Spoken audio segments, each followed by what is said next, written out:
Okay, I think we're gonna start. I think there's some final people getting a drink, but we are already a little bit over time, and we have such a full and interesting schedule for you tonight. So I really promised myself we will start on time. My name is Kiki Borrell. I will be your host for this evening. So welcome to this third edition of the True Price Festival. We are here together at Circle on a very special day, namely Black Friday. And this is a day that companies are throwing sale after sale and really trying to lure us to buy the cheapest products available. So thank you for dodging all these advertisements and for making your way here. And also thank you for skipping the game. I'm very well aware that the Netherlands is kicking off in Qatar right now. So if you are secretly following the game on your phone, give me a little thumbs up if the Dutch team is scoring, so then we all know what's happening. There is already a thumbs up. They already scored a goal. Oh, okay. Already one. Okay, so guys, then we know. It's like, woo, that's a good start. Okay, but okay, we're not here for the game, of course. We're here to discuss something very different. Tonight we will be discussing about if these discounted products are in fact cheap, and aren't we discounting nature and discounting social costs every day? Because if you really think about it, cheap now is costly in the future. And the program was put together tonight by True Price, and also with a big thanks to Circle, where we are today, hosting us, and they also helped with the preparations and the production of this event. Also a big thanks to Impact Institute, Stichting Doen, MVO Nederland, and Amsterdam Impact, all part of the True Price movement. And I would also like to point out the UN Global Compact Netherlands, who is now doing a campaign together with True Price. So if you want to know more about this campaign, you can find the posters who are there in the back, and there's a QR code that you can scan. And lastly, of course, a thank you to all the companies that are already applying True Pricing and that are here either as speakers or through their products. If you came in, you had a lovely drink, either provided by Thijs or by the Fruitmotor, who is using apples that are not able to be sold in a supermarket because they have a little bruise or a little stain, and they're using their money to improve biodiversity. So as mentioned, we have a busy schedule ahead, full of interesting speakers, and I'm going to give you a little run-through of what to expect, so you can just sit back down and relax. We're going to start to learn a little bit more about Circle, because why are we here? And after this, we will dive further into Black Friday with Henk Hofstede. After that, Michelle Scholte will tell us more about True Pricing. And this will be followed by a recording of an interview with Peter Singer. Then, to get us back in the room, we have a reflection by Gilberto Moreschol. And we will end this first part of tonight with a panel discussion together with Ariane van Mansius, Maarten Reinings, Franciscus van Bokhorst, and Kieran Green. And then you can have a little break, and it's a full program. And after this break, those who registered will go into their deep dive sessions, but more on that will follow later. So before I introduce the first speaker, I thought it's always nice to really feel the energy in the room and to have some positive energy going. So what we're going to do is a little stand up, sit down. And it's really easy. I have 3 statements for you. If you agree, you stand up. And if you disagree, you sit down.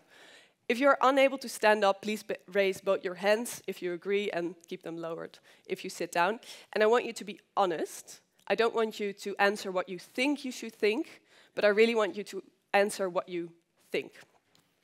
Okay, so the first statement, it's about language. And it's about when we're asking, oh, who should take the responsibility? Is it business? Is it government? Is it consumers? That's what this is about. The first statement is, I no longer want to be called a consumer. I want to be called an individual. So if you agree, I want to be called an individual rather than a consumer, you stand up. And if you disagree, you sit down. All right. I like how it always sparks a little bit of a conversation in the audience. I see some people are standing up, some are sitting down. That's good to see. We go to the next one. And this one is quite short but strong. Black Friday should be cancelled. If you agree, you stand up. If you disagree, you sit down. Ah, okay, okay. And this wasn't peer pressure, right? When your neighbor stands up, oh, yeah. Really, what you think, be honest. Okay. We have a last one. I am willing to pay the true price for every product that I buy. If you agree, stand up. And if you disagree, sit down. Okay. I was hoping, please stay standing up if you stand up, because I was hoping there would be some people sitting down, some people standing up. And I think it would be nice to have a reflection from the audience. So if you have a very strong opinion on why you're sitting down or why you're standing up, please raise your hand. And somebody with a microphone. Yes, somebody with a microphone is going to come. I see one hand raised. Someone who disagrees has a very strong opinion right there. So let's hear it. Why do you disagree? Why do you think I should not pay the true price? I just wanted to clarify. So there was no definition of what true price is, and then you asked the question. So I wanted to first hear the definition, and then I can agree or disagree. Yes, you're very, very aware. I just immediately jumped to that part. So the true price of a product is the price for the product plus the costs, environmental and the social cost. And these are often, we don't have to pay for them, so they're hidden. Does that change your... that changes her opinion. Okay. So maybe somebody else who disagrees with the statement, or otherwise I'm just going to select somebody randomly. Oh, somebody over there. Yeah, I wouldn't mind paying the true price if I got a true salary. Okay, fair enough. Fair enough. Someone who agrees, who has a very strong opinion on why we should all pay a true price, and you are willing to do so. I think it's the only way we can change the ecosystem. Yeah. Very easily said. Thank you. Easily said, yeah. Yeah. Okay. Thank you, everybody. You can now have a seat again, rest your legs. And I'm going to introduce the first speaker of tonight, and that is Lotte de Groot. Lotte is the impact consultant at Circle. Lotte, welcome. Thank you for telling us a little bit more about where we are. Because what is Circle? Well, in short, Circle is the circular pavilion of ABN AMRO, but it's much more than just a building. It's a place where new ideas and new form of collaborations are born, and we welcomed over 200,000 impact makers so far. And I really like to think of Circle as a building that became a movement. Nice. And you're welcoming all these impact makers. What is so special about Circle? Why do they all come here? Well, I think the thing that's special about Circle is it stands at the Zuidas, in the heart of the financial system. And here stands a place where we not only talk about the impact economy, but we also organize and creating and actually making the impact economy happen. Perfect. And then you are at a good spot to inspire all these people to start. Yeah. I like that. You're like the little positive. Perfect. What's the connection between Circle and True Price? Yes. Very good question. Well, True pricing creates transparency in the supply chain, and by applying the method of true pricing, the impact becomes visible, and also the costs that need to be made to repair the damage. So I think this transparency is essential to make the transition happen. And we really believe that True Price as an instrument is very powerful to accelerate that transition. And that's why we, with ABN AMRO, are partnered up with Impact Institute and True Price. So, for example, ABN AMRO asked Impact Institute to investigate the true price of a jeans. And the results were that a jeans should cost 33 euros more than was on the price pack. Okay. So we use this kind of insights into our events and workshops in order to share those lessons learned and really activate the professionals and the entrepreneurs so we can really make that impact economy happen. So that's how we, together with True Price, really facilitate the impact economy. Perfect. So next time when somebody comes in, you ask them, do you know what the true price of jeans is? Exactly. I like that. Okay, thank you so much. Thank you. So now we know where we are, and I think that that's good to start off Really? with. Yes, thank you so much.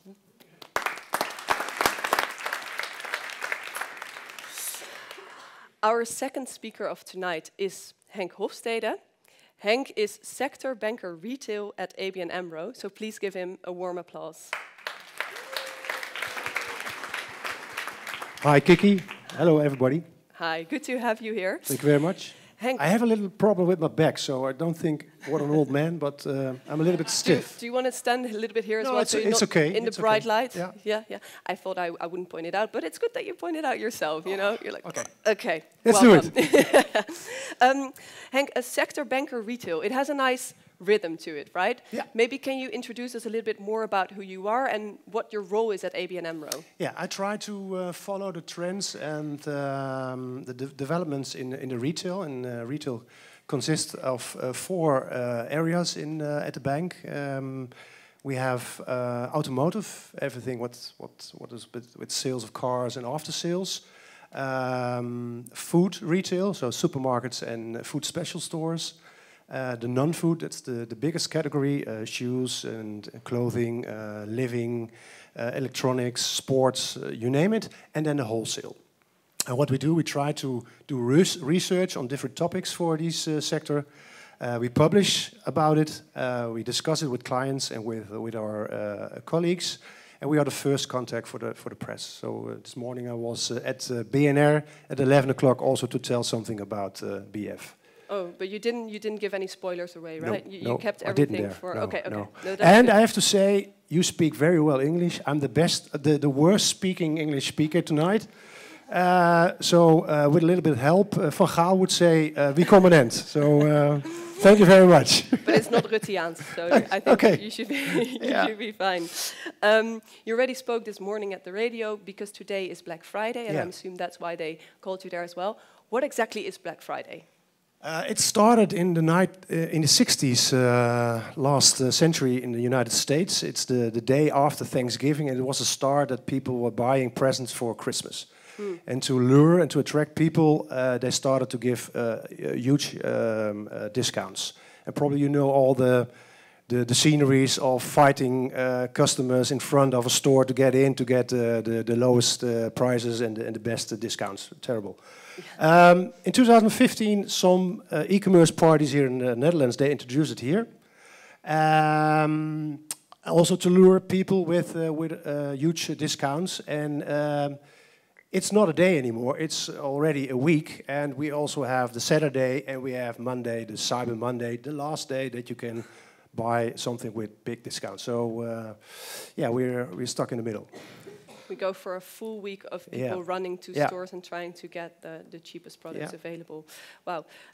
Is there certain sectors where it happens more than other sectors? Is it a place where it's more popular?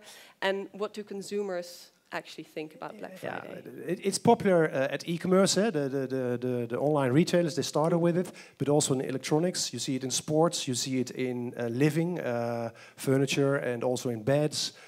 Opticians, the glasses. Yeah. And also in clothing. And as a bank, we did some years ago research about what the thinking was of consumers about BF. But Milieu Centraal, the NGO, they had this week a research, and they told us that 47% of the respondents said they were neutral against Black Friday, but they delay their purchases in case they can bought something they needed. So 47%.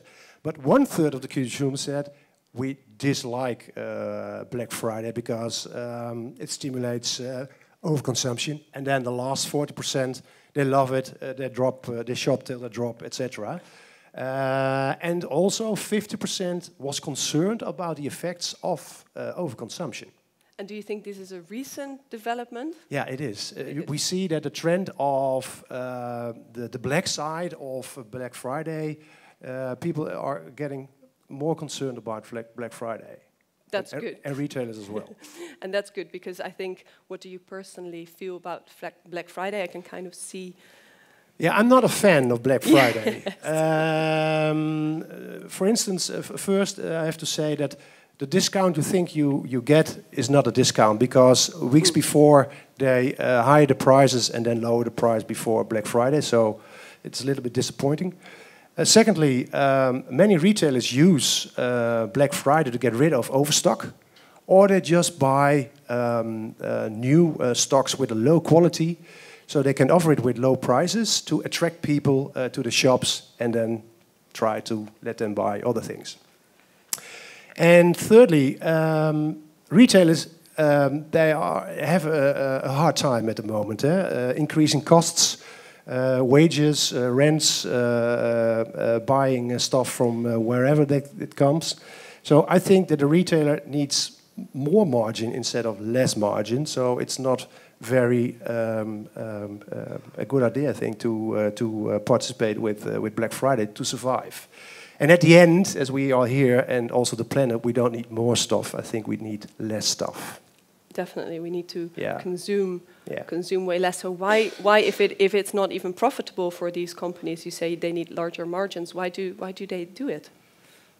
Yeah, why they do it? Because other retailers do it. So the fear of missing out, you name it. Yeah.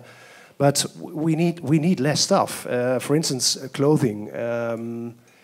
In 2015, we bought together worldwide $62 billion of clothing. And because of the increase of the population and increase of welfare, we expect that it will be $102 billion in 2030. That's an increase of 65%. That's insane. Because everybody knows that the fashion sector is one of the most polluted ones. Pollution of CO2 emissions, pollution with pesticides and insecticides, impact on biodiversity, impact on land, a lack of livable wages. Yeah. So we don't need more fashion, we don't need more clothing, we need less, but from a better quality. And from fast fashion, we have to go to slow and flow fashion, and that together with True Price, that would be nice. Together with True Price, that would be nice. Exactly, nice little bridge. But before, because I have one final question to you, but before I want to ask everybody, how often do you think that an average person wears their clothes? Yeah. Right, a T-shirt. We know the answer. You did the research. So maybe if you think it is more than 20 times, an average person wears their outfit more than 20 times. Raise your hand. Oh, it's actually quite a lot. Okay, so more. I'm gonna start higher. Sorry, more than 50 times. 50 still, yeah. And then we had 20, and then we go to more than 10, or. That makes no sense. I'm going to go the other way. Sorry. Less than 10. All right. Less than 5 times. 1 time? Sometimes. Oh, sometimes. Quite nice. You know the answer. You did the research. The answer is 7. 7 times. An average person wears their outfit 7 times. And do you know how many pieces of clothing an average Dutch person have in his closet? I don't think I want to know, but I'm gonna guess 70. Exclude bras, socks, and underwear. Okay. It's 120 till 150. And if I tell you that in 80% of the time we wear 20% of our wardrobe. Yeah. In other words, 80% of our stock is dead stock. Yeah. And it costs a lot of water to produce, for instance, a kilo of cotton, 10,000 liters of water, and only 2% of all the clothing is recycled. So it's a lot of waste. It's a lot of waste. Yeah. I'm going to go to true pricing because Yeah. I think that was a nice little bridge that you made, and then I wanted to do a little interaction. We did, by the way, together with the Impact Institute, that research about the genes. Ah, of course, the Yeah, one yeah. we just I'm heard very about. proud of it. Nice little collab. A final question: what challenges are there? What do we need to get a true price system? I think Michel is the guy who can answer that question the best. But in my point of view, first, I think we need more legislation. Raise the bar, a more honest, level playing field to bring more transparency to the market. That's the first thing. Secondly, more cooperation, I think, in supply chain to try to solve externalities in the supply chain, and you can't do that alone. Thirdly, communicate and tell consumers what the true price of a product is. And Eva van der Broeke from Behavior Insights, she's one of the panel. She's later on in the panel. She did some very good research, and she can tell you that if you do that in a good way, most people, most consumers are willing to pay the true price. That's very positive. That's a good outcome. It's very positive. And at the last, I would say, let's reduce the amount of sustainable certificates. For instance, for clothing, we have more than 400. Yeah. It makes you diffuse, it makes you fuzzy, and many consumers use it as well as an excuse not to buy sustainable products, Yeah. if you understand what I mean. So one label, UA label for fashion, sustainable fashion, would be very nice. General one. Yes. Perfect. Yeah. Henk, thank you so much. Give him a warm applause and then... Have a good evening. Thank you very much. Thank you. All right. The next speaker is already jumping up and down from joy because he wants to talk to you so much.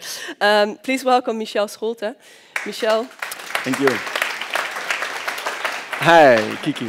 Michel is the executive director and co-founder of True Price.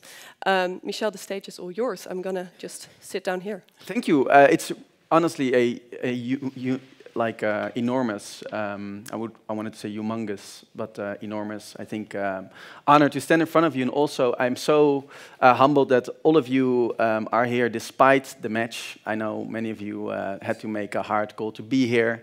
Thank you so much.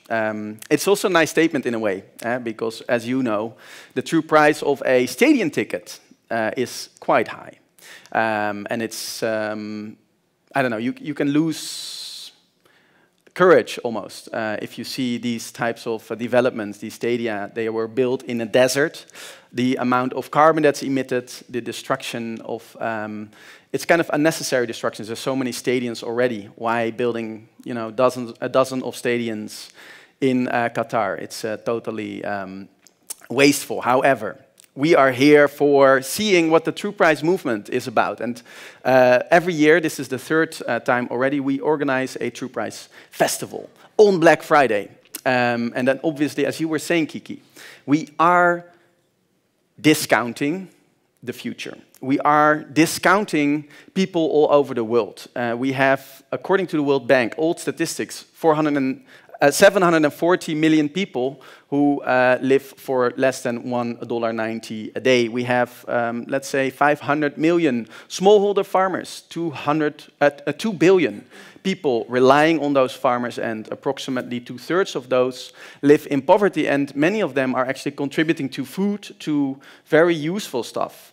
The fashion value chains were pointed out, and we can extrapolate that pattern for many of, or maybe all of the products actually. We've been talking for decades about circularity, about sustainability, about climate neutrality, and not a single product that we buy, let alone that we put in discount, is actually fully sustainable. And that's where the True Price movement wants to play a role. It wants to show, and then the definition, very good point. What's the definition of a true price? Who wants to help me with that?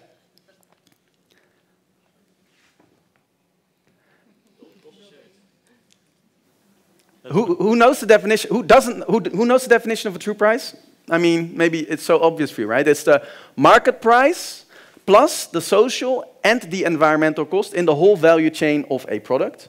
And fundamentally what we do, we take a rights-based approach.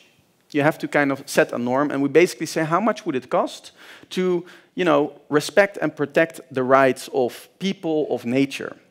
And then what we do, we kind of look at what does it cost to restore, to compensate, to prevent, and to find the infringements of those rights. So, for example, the emission of greenhouse gases, how much would it cost to bring it out of the atmosphere so that we don't have the greenhouse effects? What is the market that you could envision? What is the price?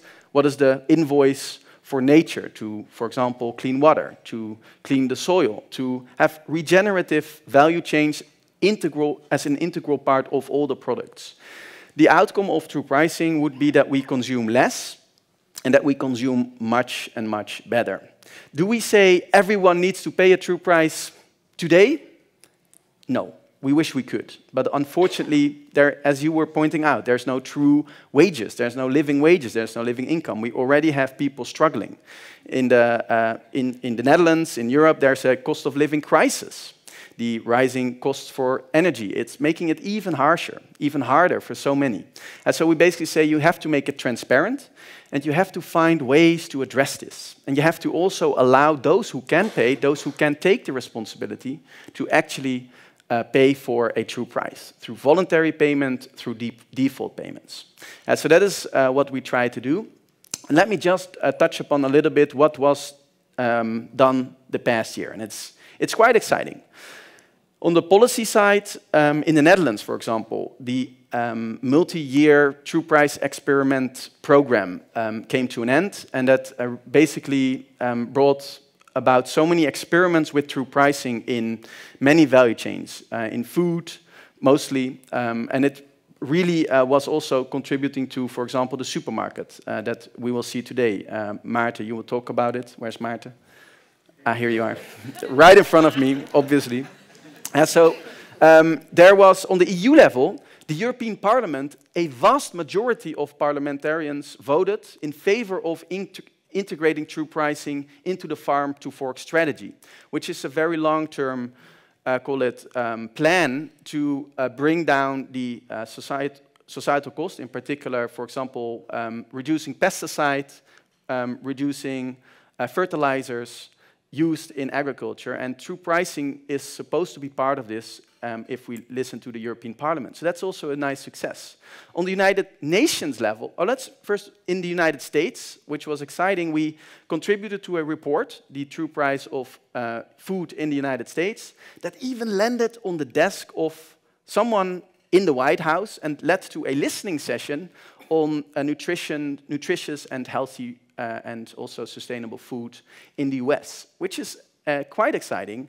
And finally, on the United Nations level, we contributed to a report that calculated the environmental and social cost for the whole world. And what do you think is the percentage of kind of societal costs linked to the total produced and consumed food in the world per year? How much percent do you think the societal costs are for the total produced and consumed food in the world? Who thinks it's more than, and raise your hand if you think it's more than 20%. More than 20% of what we have in expenditures in food? Almost all of you. More than 50%, and okay.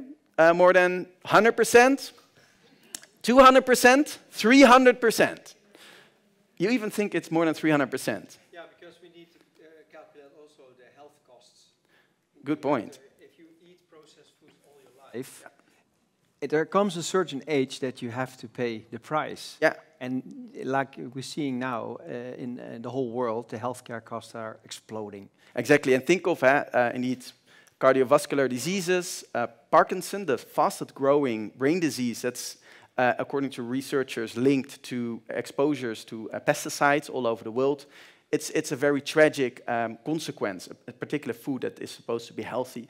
The answer is, of the $11 trillion spent on food per year, there's a 200% kind of, well, societal and natural and health cost. So health was included in this assessment, and that includes a kind of a tiny part on that scale of expenditures, but a large part of the decrease of quality and quantity of life years. And that is indeed very costly and something that's hard to kind of monetize.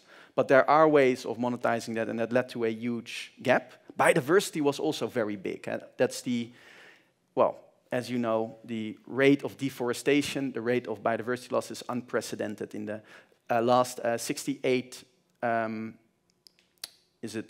years, 50% of the species amount is lost in the world, which is obviously extremely tragic.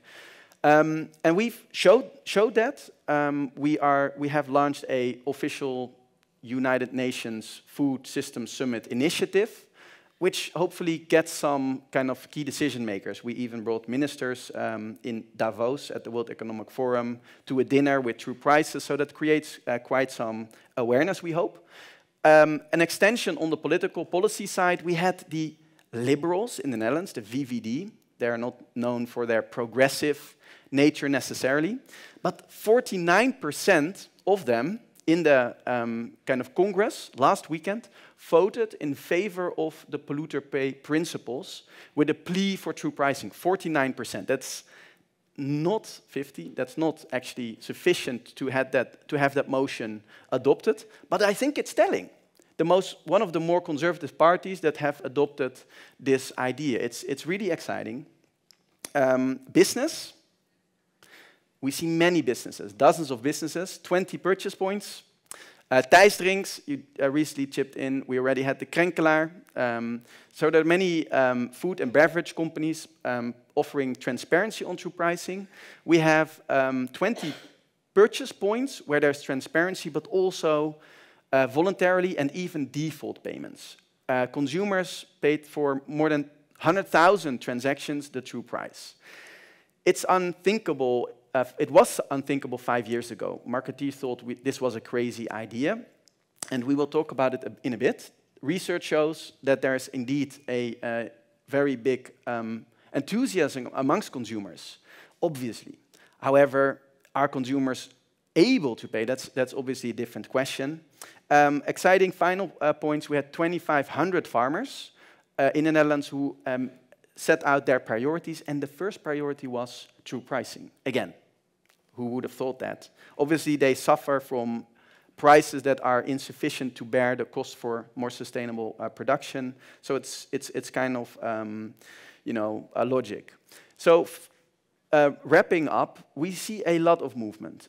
It's unprecedented, and it's kind of sometimes you have to pinch your cheek to at least being part of the true price movement, to realize that you're not dreaming. Is it really happening? Is this really proposed? Is this really so, something that, for example, these conservative parties want? At the same time, it's just breadcrumbs.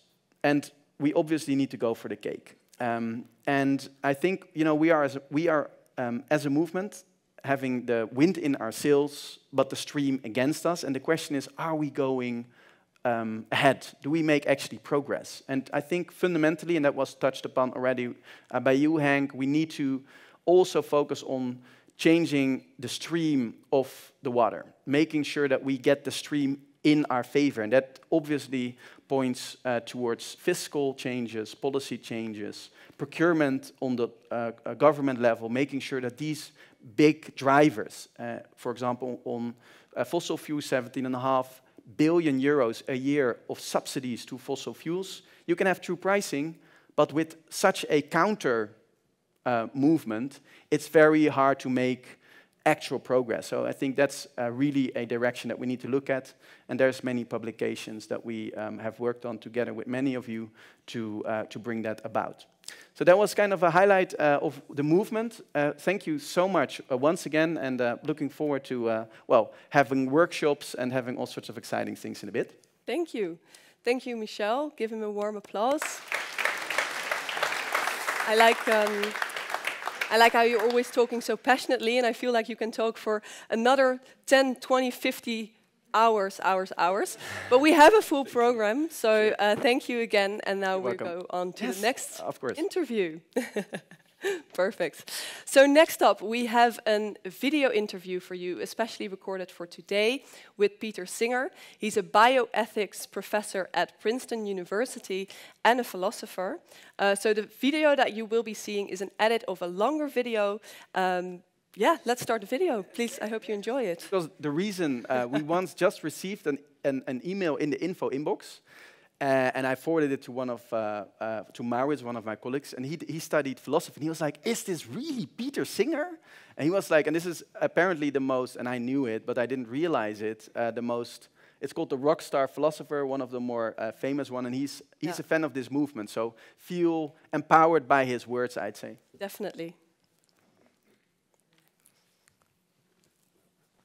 Professor Singer, Peter, thank you so much for this occasion to speak to you about true pricing. And the first question to you is, what's your opinion about true pricing? I think it's a wonderful idea. It is a dramatic way of showing to people what they're not actually paying for when they just go to a standard supermarket and they get commodities cheaply, but they're imposing a cost on others. And the idea that we can have the opportunity to understand what it is that we're imposing on others and what it would cost us to really pay the true price of the product is, I think, an excellent educational tool, and I hope it spreads. If there's one product you would propose a true price for, what product would it be and why? The product that I would like to propose a true price for would be a meat product, in particular products that come out of factory farms. It could be meat like chicken, where I think the true pricing would have to include something for the suffering of the animals that's involved, but also for the environmental costs. And if we're talking about red meat in particular, then the environmental costs get significantly higher in terms of the impact that beef and dairy are having on the environment and raising global warming, and the catastrophic impact that has already been having in people in many countries, and will increasingly have over coming decades if we don't do something very drastic about it. That's why I think it would be really essential to have true pricing for animal products. Economists recognize that a flaw in the market is that externalities are not included in the prices of goods. And that's exactly the problem that we are dealing with, that when somebody produces beef, let's say, and someone else buys it, the impact affects everybody in the world, and particularly those who are most vulnerable to climate change, who tend to be the poorer people living in hotter parts of the world, and people who are more dependent on agriculture and rainfall and climate to produce their food. Yeah. So the cost to them is simply not part of the transaction between the beef producer and the beef consumer.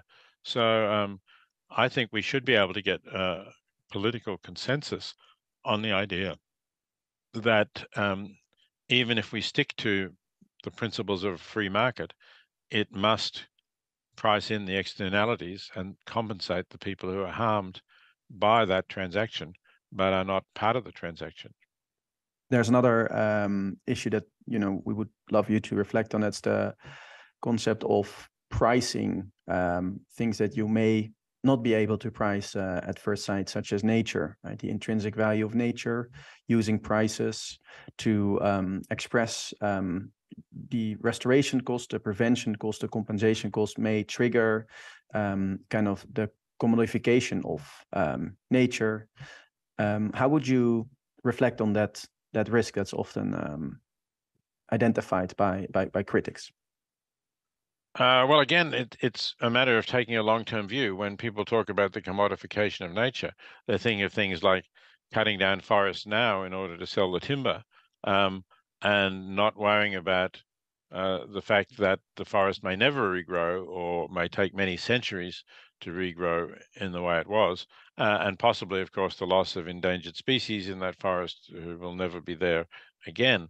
So the true pricing has to take that very long-term view and say, how much would future generations be willing to pay to have this let's say, stay with the forest example, to have this forest in a natural state, a virgin state that has not been cut and changed, with the animals who have inhabited that forest for millennia or millions of years. And I think that would almost always be much more than the price of the timber as a commodity. So we have to somehow insist on taking that long-term view.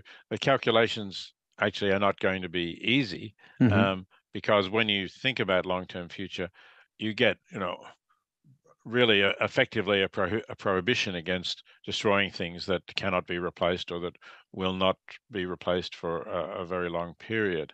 You could say that you're giving almost infinite value to the preservation. Now, I don't think anything really has infinite value, but a very high value that should protect it against being treated as a commodity for the present generation only. Thank you so much for that encouragement, and also for the whole conversation, Peter. It was a real pleasure to speak to you, and we are all looking forward to reading more of your thoughts in the upcoming book. Right. Thank you so much, and Good. well, You're welcome. have a nice afternoon. Thanks.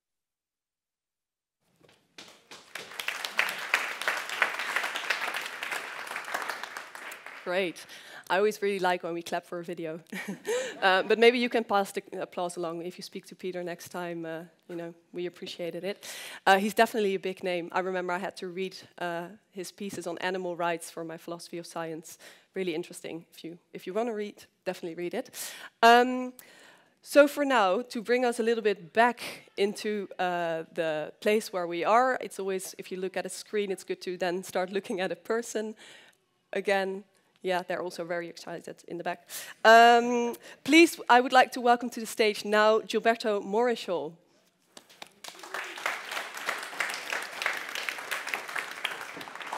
Hello, hello, everybody. I hope you all are doing well. Everybody close your eyes. I want to ask you to remember an object or a thing that you received that was so meaningful and so magical to you. It might be a scarf that your grandmother knit, or your first plushie that you got as a child. It might be a bracelet that your friend gave you, recognizing your friendship. It might be something that somebody made for you, an art piece that your child made. Think about it. How does it feel? What does it look like? What does it make you feel? Open your eyes. Now, think again about the last thing you bought. What does it make you feel? Anybody feel something? Why is mass consumption so underwhelming? Why is the commodification of everything that we have such a meh process that everything that we buy leaves us wanting for more, leaves us unsatisfied? Honestly, we've lost our connection with the world around us. And we see that in everything that we do. We lost our connection with the land, how we extract products and extract oil and extract mass-produced like agriculture. We've lost connection with people, how we're able and so easily willing to treat others as though they are meaningless. So easily we are able to step on the rights of others. We've lost our relationship with the seasons and the time. What do we see around? Back in the day, time mattered a lot within the seasons. Every season had a celebration. Every season had something that brought power, that brought remembrance, that brought connection to it. Right now, everything is consumerism. From the things that we buy, it's often all about buying. Like, look at our holidays, right? Let's look at Valentine's Day. What is it about? It's about buying chocolate and buying flowers. Christmas is about buying presents, the most expensive thing. Santa Claus is the same.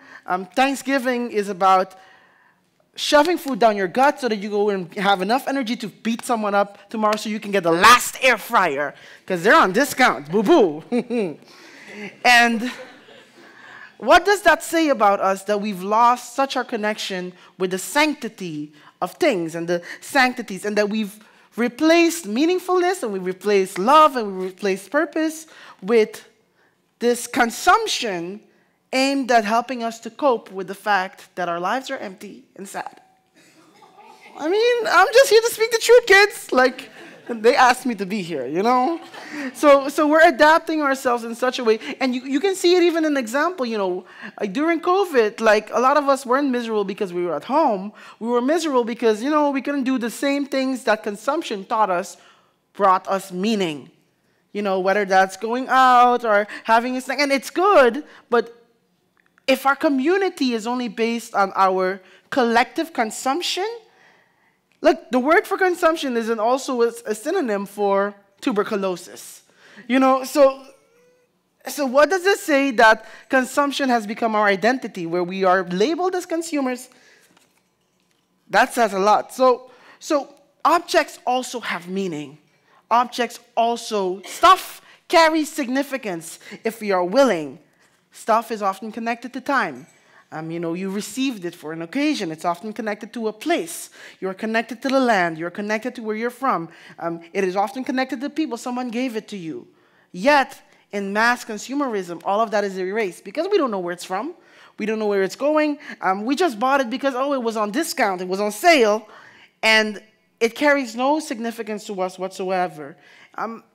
And we see that, you know, back in, look at some magical holidays. For example, the quinceañera in Latino America, they have that. When a girl turns 15, they get like a little party with like a beautiful dress, and everybody comes together to celebrate that. That object and that dress has meaning because it's connected to place and it's connected to community. When you look at bar mitzvahs and bat mitzvahs, and you can look in your own experience, there are occasions in your life where you've received something that is connected with the location and connected with your identity and your community so much that it is valuable and it is important for you. That's what it means to have something that matters. To be in relationship with something and not just to consume it and throw it away. What might it look like if we understood objects and stuff and contextualize it in such a way that we become interdependent? You know, that I don't actually need that extra thing because my neighbor has it, and the action of me walking and asking my neighbor for help creates something even bigger than me just buying a washing machine myself. That we can create and design communities where interdependence is at the core, where interdependence brings people together, and this collaboration leads us to not needing as much because we recognize that not having it is actually an asset. That not having it actually brings me closer to my family. And I think it's time that we start reinventing what it means to consume, and we let go of even this word of consumption, where we recognize that relationship is a significant part for all of us, and that relationship brings us together. We have a relationship with these objects because they are useful to us, because they connect us with ourselves, with the land, and with our time. And I think it requires for all of us to imagine just a bit more. What might it look like to not have to buy that? One of the big benefits of us being here in Europe, right, is that we do have a lot of access to collective transport and stuff like that. You know, we go in the train together. That's a way of envisioning what collective interdependence might look like in the public sphere. How might it look like in the private sphere? What does it take for us to have this interdependence that creates relationship with objects that are meaningful, that are intentional, and ultimately relationships that recognize the sanctity of why we need things and how we produce things and where it is going and the purpose behind it? What if we had a relationship with stuff that was meaningful, intentional, and holy?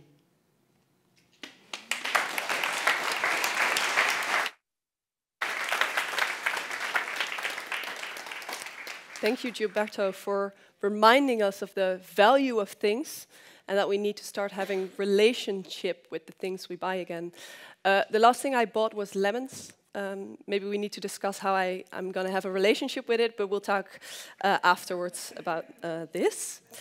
How are we feeling? Do we need a little energizer maybe to get the blood flowing again? Yeah, a little, yes. Okay, I have one more statement, and just to make sure that you all know what to do. If you agree, you... Oh, I was hoping you would stand up. If you agree, you... Yeah! And if you disagree, you... Yeah! Okay, now for real with a statement. We need to put a price on nature for people to understand its value. So if you agree, stand up, and if you disagree, stay seated. Agree. Maybe is there anyone who wants to reflect on this? Anybody who has a strong opinion about it? There's people quickly sitting down like, no, not me. Somebody there in the back, yeah. I feel like, to me, this is a very complicated question, because on the one hand, we are commodifying nature, as was said by Peter Singer as well. And on the other hand, you also want people to understand the intrinsic value of life and nature in general. So I ended up standing, but I'm having a very hard time to make a decision. You're like squatting a little bit. Basically. Okay. Yeah, no, it is a complicated question. Yeah, thank you. Yeah, I think one reflection is good for now. Thank you. You can sit down again. Okay, I think now we're energized for our panel, but before I invite the panel to the stage, I would like to invite Michelle again to the stage, because she was already mentioned. Eva van den Broek would come here to talk about her research on consumer behavior, but unfortunately she's ill, like a lot of different people. So Michelle is going to quickly walk us through some of the highlights of her research. Michelle, please come to the stage again. On behalf of Eva, Eva unfortunately is ill. She's a behavioral economist and also specialized in consumer behavior. And the nice thing of what is her expertise is that she really does experiments. And meaning experiments that is more revealing behavior. And one of the things she did was designing a real supermarket, the digital supermarket, but also in her surveys, she is able to, formulate questions that are much more valid than the typical surveys that include so much response bias, such as, norm, kind of people who want to conform to a norm, conformity bias. So that is all dealt with. If we look at a few results, key results, the first one, what's interesting. Next slide, please. That is that if people are asked, what would you think? And this is a representative panel of the Dutch consumers. What would you think if the true price was accounted for all or some products within a product group? Do you think it is important, fair, and acceptable? And what you see is that in yellow, there's only, let's say, up to 20% of the people who would say, no, it's not important, it's not fair, it's not acceptable. In blue, you see that a vast majority of people, that is almost 60%, say it's actually very important. And that's, again, many people portray this, I would say, false dilemma between the citizen and the consumer, as if they are kind of opposites, as if people, say they would, but intrinsically wouldn't do it when it comes to the decision. And what we oftentimes forget is that supermarkets aren't perfect experimental kind of situations on the basis of which you can conclude how people think about things. It's very much manipulated, it's clinical, people are deliberately kind of moved into certain directions. So it's really important to kind of ask those kind of questions in a responsible way and not conclude too much from how people kind of choose in supermarket settings. The second illustration, what would you do if you would have to pay the true price of a pot of chocolate pasta, such as Nutella? And what you see is that 42% actually would buy the same. So that is, again, well, interesting. You obviously also see that people would buy one with less true cost. So this means that you may have a shift in decisions and also traffic towards those products that have less true costs, which is obviously creating an incentive purely on the basis of transparency. So that's extremely exciting. And then the third slide, Fernanda, that is the one that you see here. How important would you find it to receive extra information about the following things? And then what is striking here is the third answer, that is how the extra money is spent. People find it very important, and also who controls that money in order to assure that it is spent well. Not surprisingly, people, if they chip in with voluntary or default payments, they would like to see where it ends up with. They find that very important. How it's calculated, still important, and also you know, what is the breakdown, what is leading to planet, what is leading to people kind of well-being. If you can raise your hand, if you need to choose, are you more kind of a planet person or more a people person? Who's more a planet person? Raise your hand. Okay, interesting. And I assume those who raise their hand now are more people persons? Interesting, yeah, okay. And that is why, because some of you may feel, you know, nature is the fundament, is kind of the, it precedes life, it's what determines life, is that correct? Who raised a hand somewhere? Yeah, right? It's kind of like that, cool. Very, very valid research. Not at all projecting my own thoughts. Next slide, final slide. Very interesting. This is what she also looked at, is how would true prices do best on the shelf? And this is a digital hypothetical store where consumers were actually able to choose. And basically she compared different visual representations of true pricing. And here the experiment was which label is the most clear to express a true price, and the crucially is here sold for €2.99, and the true price would be €3.75. Note that the actual calculations were hypothetical, so it's not actually the gap. But still, it's interesting, what would be the best way to kind of design the kind of visual representation of the true price. And in the next slide, you see the results.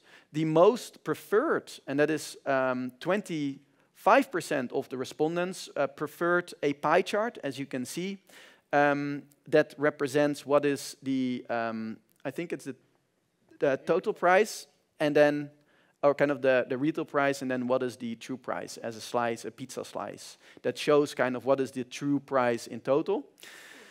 A bar chart is preferred secondly, and then kind of a written statement with only 14% as a third option. So it's interesting. Next slide, you see a few more variations. There's an actual serious attempt by, for example, France and other nations in the European Union to bring about traffic light systems. It's not really something that consumers find super interesting or kind of useful. The Dutch Competition Authority actually concluded that the current labeling efforts aren't sufficiently kind of clear for consumers. They do opt for some sort of universal standard, and what was super striking is that they literally ask for true pricing to the Dutch government. And that is, again, not a Greenpeace or NGO, but it's the neutral, objective, relatively conservative competition authority that asked this. Again, there's research now backing them up. And finally, that is very interesting, if you go one more down the road, there was a digital supermarket where consumers were basically given a budget, €5, and they could buy a bag of tea, and the tea was actually delivered to those consumers.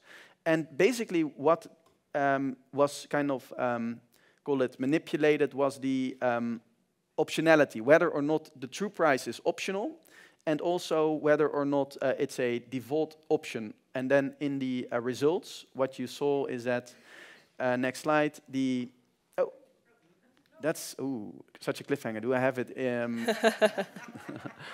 on the back? I think 96% of consumers would pay a true price if the default option is true pricing, so that's a very high percentage. Obviously, they did have budget to accommodate for that. That's, again, willing versus being able is something else.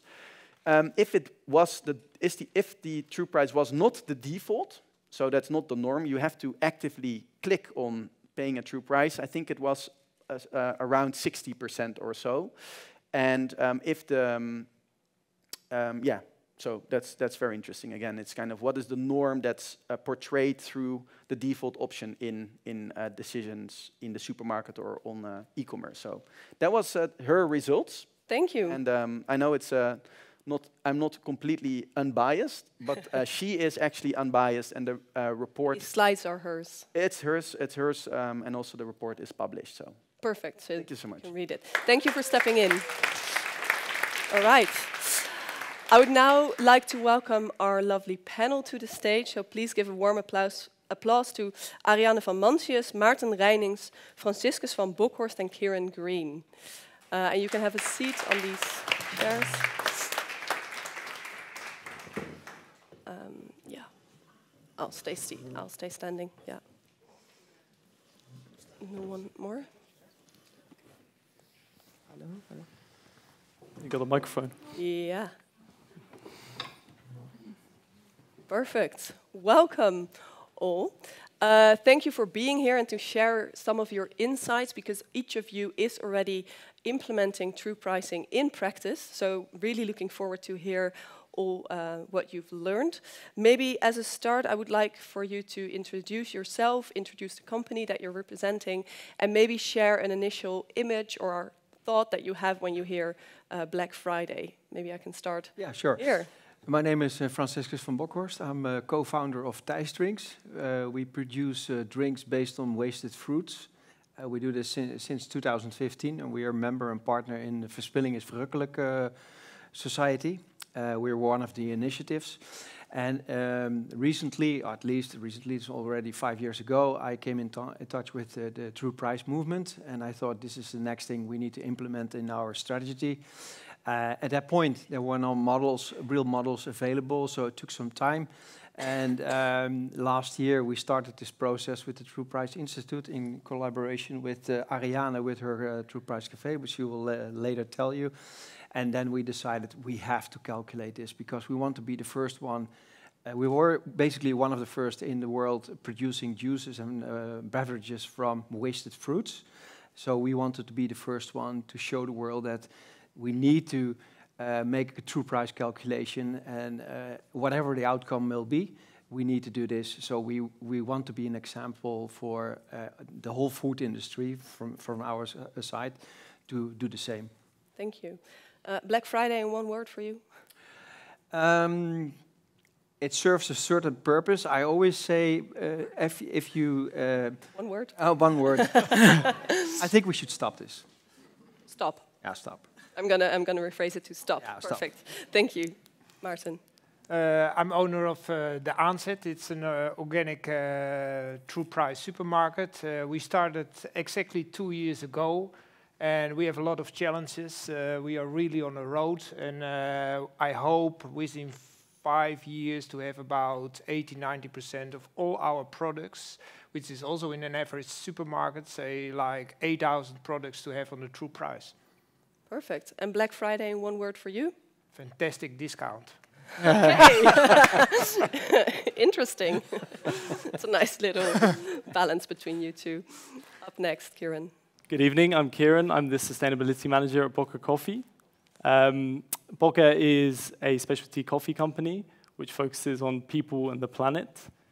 And we started earlier this year with True Price to assess the true cost of our coffee from Brazil and Peru. Actually, again, thanks to Ariana, who offered us the space to serve our coffee in her True Price cafe. And we continued our journey from there, really, to explore the data with our partners in Origin, and also working with Impact Institute and True Price to make true pricing a reality for Bokke. Perfect. Yeah. True pricing, or a Black Friday in one word? A carnival of consumerism. Carnival. Perfect. Ariana, your last. influencer of tonight, I can see. I just have to mention, this is Ariane van Mansjes, owner of the first True Price cafe in the world. In 1999, I opened one of the first sushi bars with a rotating system here in Amsterdam. And I wanted to do, again, something which was unique, preferably not done before. And when lying under a palm tree, the idea came up of opening the first True Price cafe on the world. I called to Maurits from the True Price Institute, is this already existing? No, it's not. And then I got really enthusiastic and got two of these guys on board. And also Dilma, the tea makers.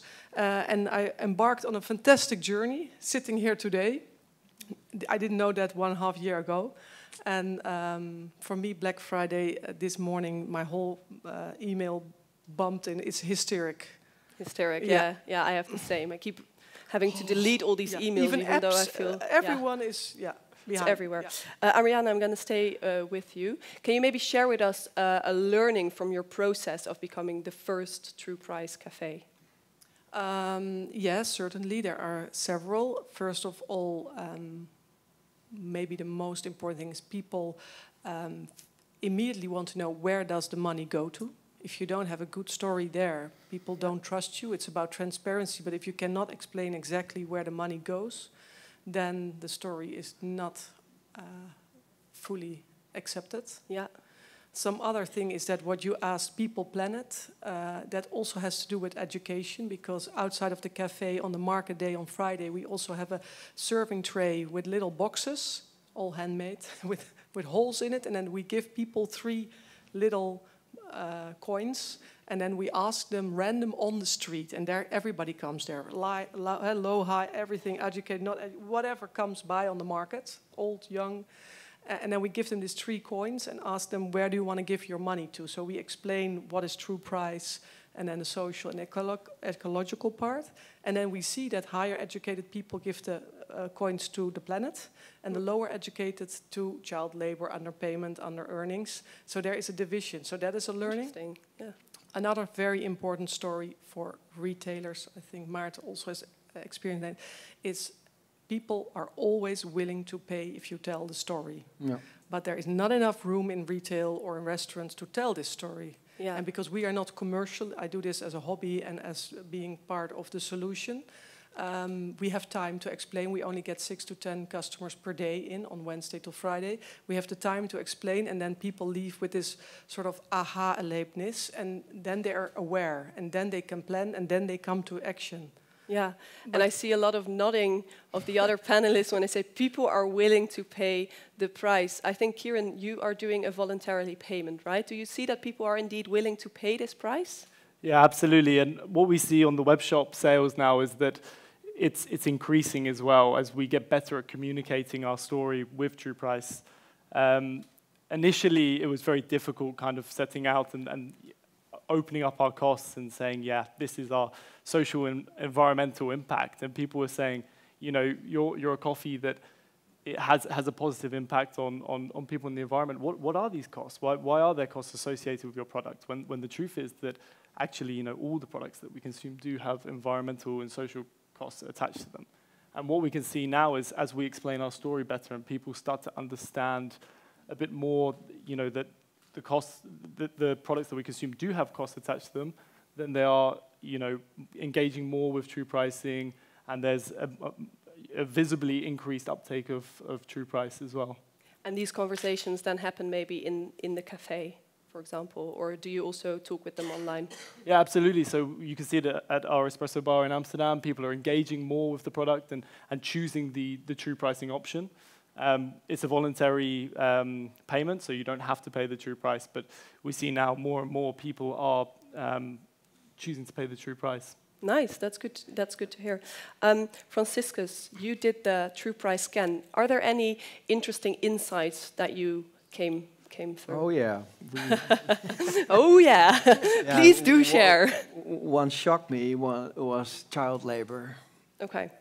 I had a feeling that it was something, but it was huge. And it had mainly to do with the fact that we have organic ginger. Our product is also organic, certified. And our organic ginger is coming from China. Okay. And so the big chunk of the cost is child labor.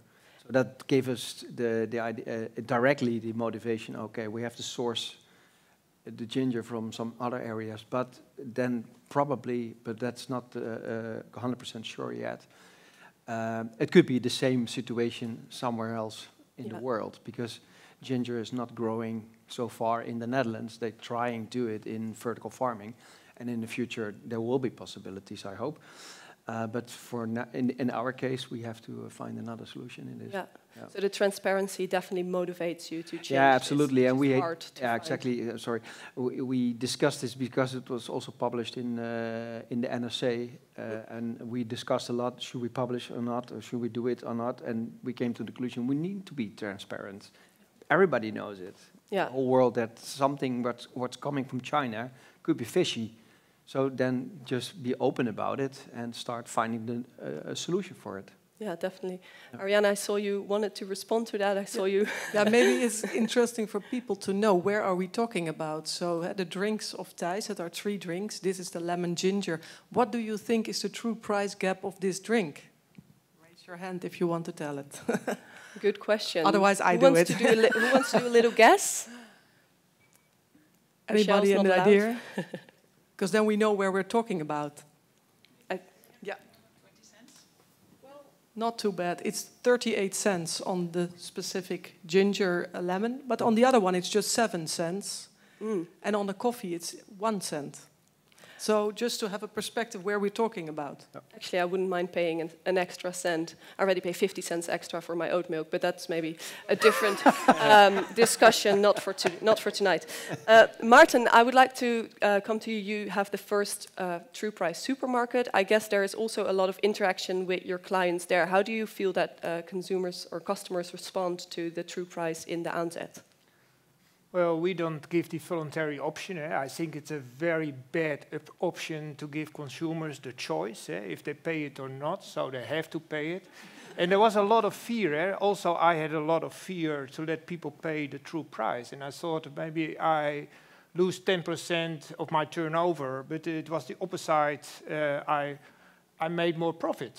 So I don't understand, I do this now 2 years, why there are not more followers. Why you don't have more followers? Yes. Maybe do a little shout out. Because we earn more to the room. Asking the true price. So there is here, look here, how many people are here who are interested in paying the true price. So it is in an area of Amsterdam or in the Randstad. It is possible to do. We are not in Winschoten, where it is far more difficult to do. You don't know. There are many options to make good business of it. So it is also good business. It is not, oh, I'm really good for the world. No, it is business. So just start your own business in true price. So you're asking other people to also start applying this true price. Yeah, I mean, are you taking over the influencer spot of Ariana here? Oh, well, we here, he's not from Ahold, he's not from DSM, who are sitting here as small initiatives. It is really worse for while for big companies to do it. Yeah. And to start it and to make it happen. So we need the power of people to ask them to do so. Martin, I'm going to stay with you for a second because Ariana already touched upon it. Where does the money go afterwards? It's a difficult process. I'm not going to say it's easy. People see the true price. They see it at checkout, the true price, which they have to pay. It's directly calculated on a screen. So if you pay €1 true price, it's on the counter directly after you pay. You see the total amount which we are going to spend on the hidden cost. And we have chosen for direct remediation. So we have 2 farms where we do direct remediation. And so we want to show the consumer, okay, now you pay for cauliflower 5 cents hidden cost, and next year you can pay 4 cents, and the year after 3 cents, and maybe it stocks with 1 cent, but we want to show the people how we can bring it back. And there is an excursion always in September. We have done it now 2 times. You're welcome to come to the excursion and see how we do it at farms. But it's not an easy process. And bringing down these costs is because then the damage will be brought down, so you don't have to pay for the damage. So we bring the damage down, and so finally, I hope it is possible, after 5 to 10 years, there are no hidden costs more, or really low hidden costs in the supermarket. So consumers start paying less compared to the other supermarkets around our supermarket. We need to have competition on the sustainability part too. Yeah.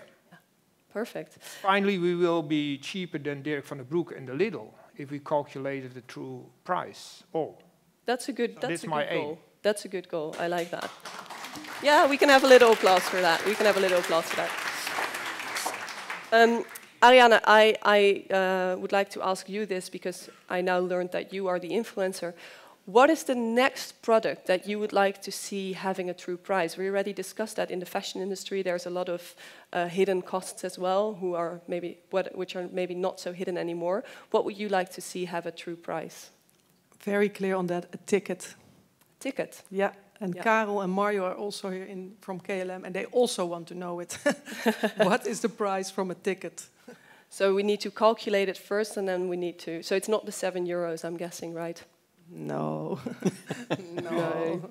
Also, a big social part. Why is Schiphol totally a chaos? Is also related to poor circumstances, unhealthy work circumstances, low wage, dirty jobs. Is also a result of it. Next to CO2, a lot of emissions. What do you think of the de-icing of an airplane and all that de-ice material that goes into it's a very dirty business. So very many not only social the CO2, and it's much more. Yeah, good, and we need to have that transparent. Kieran, what do you think should be the next product that should have true pricing? I think flights. I think that there's so much such a big cost associated with flying, and it's done so frequently. People need to be more aware of the cost of flying. And particularly because it's done so much for business as well, and people need to start thinking about how we can connect that to. Great. Martin, flying? No, fossil fuel energy. It is relating to flying, fossil fuel energy. Yeah. So last week had a discussion, and we willing to start with 3 to 5 farms which want to do fossil fuel free farming. Fossil fuel free farming. So yeah, that sounds nice. Yeah. Good. Franciscus, last thing for you. It's a combination of both. I think the meat industry needs to be very transparent because besides the whole flight industry, it's terrible. And that linked to processed foods because the world is going down on processed foods. Yeah. And that's mainly the part of the healthcare we have to pay in a certain moment, which we cannot afford anymore. Agreement with Peter Singer there. Absolutely. Like it. Then I'm just going to say clothing, because I wanted to have clothing in there as well, but these are also very, very important. Maybe a final question, and then also I would like to have some questions from the audience, so already think about a question, if you have it, that you want to ask our panelists. But first I would like to ask each of you the same question again. Where would you like to be, and I'm going to start here, Franciscus, where would you like to be in 5 years from now, maybe in 2 or 3 sentences? I hope we're motivation together with the people who are sitting here that the whole industry is going to adapt the model of true pricing and that we can change the people, planet, profit modulation in a different way. We need to change the stream. Absolutely. The stream. Today. Martin. At least one big supermarket chain which is doing the same like we are doing. One of the big ones. One of the big ones, and it's going to happen. Perfect. Are you there at their doorstep, telling them what to do? I hope next year they will visit our supermarket, and I am able to convince them. And maybe I take Michel with me. That helps a lot. Yes. As we've all seen, he's very passionate when he talks about true pricing. So I think that's a very good idea. Kieran, where would you like to see Bocca in 5 years? Yeah, I think increasing the scope and scale of our true price work, so looking at more origins, the factors that are assessed, and also people feeling more connected to where their coffee comes from and the costs associated with that. Nice. So also more that relationship that we heard. Absolutely. Yeah. Perfect. Last but not least. the system, the polluter pays. Yeah, okay, very simple. Thank you. Now I'd love to have some questions from the audience. So if you do have a question, please raise your hand. I think I saw a first hand over here. Hi, my name is Chloe. I work at HelloFresh, and I actually have a question for you. How long does it take to have the hidden cost, like the research? How long does it take per product? Very hard to say. There's so many types of products. Building a apple from the Netherlands, apple from Chile. So it varies. But if you want to, you know, and also, would you like to have a supermarket apple or an apple, you know, processed in juice? It's obviously different. But let's say you could have a true price already in a week, specified, you know, and then you can always make it more accurate.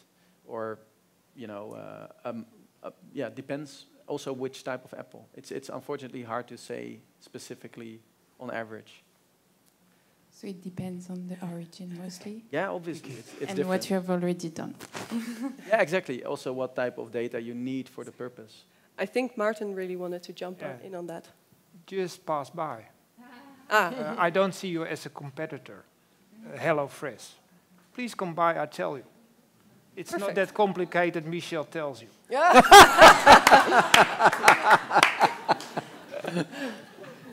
Just pass by the Aanzet. Just in the pipe in Amsterdam, very close to here.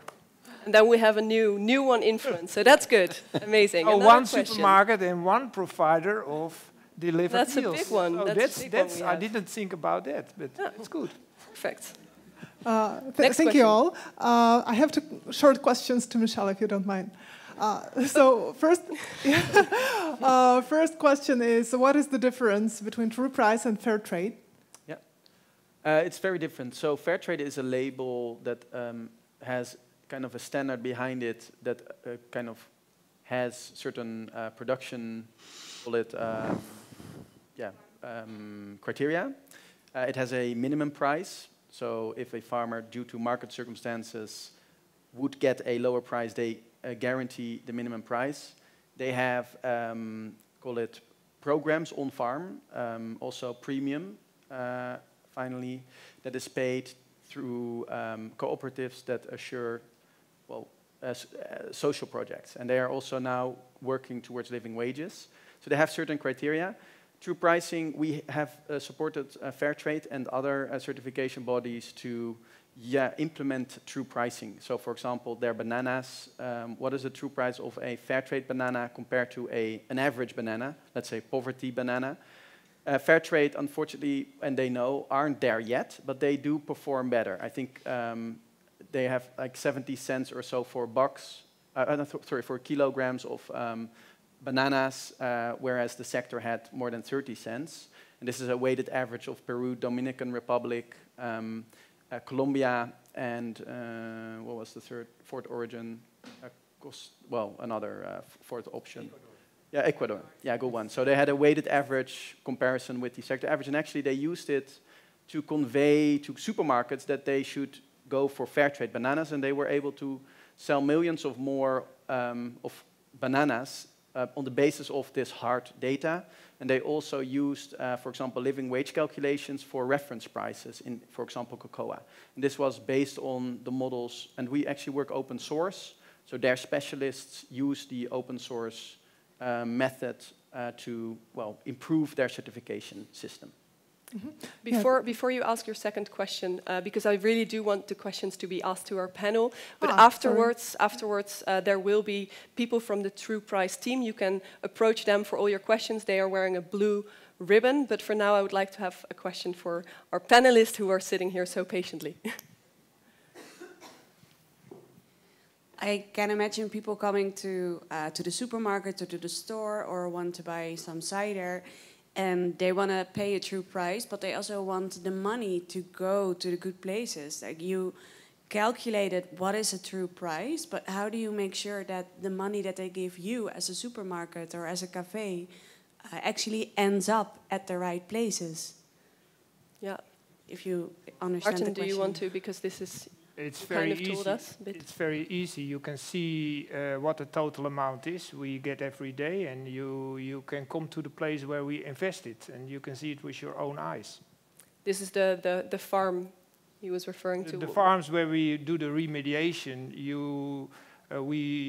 we organize an excursion to them, and so you can see what happens and how we do it. And so the farmer herself will tell you what she is doing and how she tried to bring back the hidden cost. So it's really visual. And also for coffee that goes to Colombia. What I told you, it's really complicated. Actually, the hidden cost of my bananas go now to the Stek and the Stek in Lelystad and the Almershof in North Holland. It's a arable farm. But in the perfect world, the banana money should go to the banana farm. The coffee should go to the coffee farm. But we are. It's a long way. It will take much more years to come to that point. We need to. It's a challenge that we have. It's a really challenge, and it's just. And we are also too small for that. That's the same. Yeah. I started the cafe, but for me, I was on the awareness of the fact that we're not paying the real price. So my money, I will remediate at the end of the year to the True Price organization because I'm simply too small. The money that comes in. But we are here to show the bigger companies that we just have to act and not talk and dream, but act like what's happening in the COP. They come with a fund for the recovery. That's the medicine. That's not the cure. So, but we are here. We took our head above the field to show that it's possible, that you can earn money with it, that it's possible, but it takes a lot of attention, care, endurance. Then we need to change the system. But for the bigger companies, you can do that. Because then you get bigger amounts and then you can remediate in your own chain because that's what's needed, the innovation in your own chain. Perfect. I'll give Michel, because briefly, you're jumping it's up. a good question. Final. Obviously, there's generic remediation providers such as Land Life Company and Give Directly. They use, for example, conservation to absorb carbon from the atmosphere, or they give directly to the pores of the poor. It's traceable, it's also assured, third-party assurance, so that is kind of a way to guarantee, but that's far from ideal. You rather go, instead of offsetting, insetting on the farm, where it actually should be prevented. And then you can work with also auditors, third-party auditors. For example, PwC once audited the remediations provided by Tony Chocolonely, and that is an example. But again, this is relatively early stage, so this whole assurance system should mature. So it's kind of, an ongoing effort, and this is, I think, part of the innovation agenda. Perfect. Good to point out the challenges. I think looking at the time, that was the final question for tonight. Sorry, but if you do have another question, please feel free. I guess you're open for people to approach you, right? I think that's fine. They're very approachable, so you can approach them afterwards. Please give a warm applause to our lovely panel of tonight.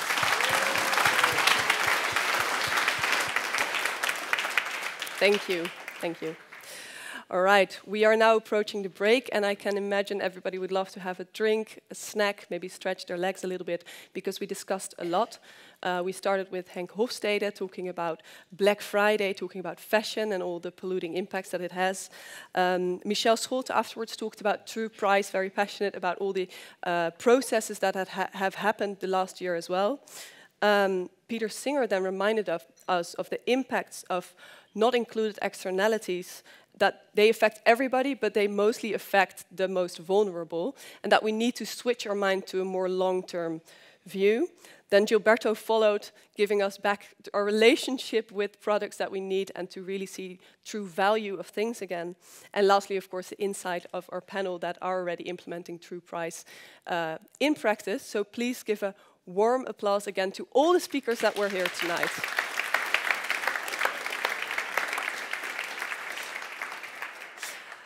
Now, on a more practical note, and then I will really let you go have your drink.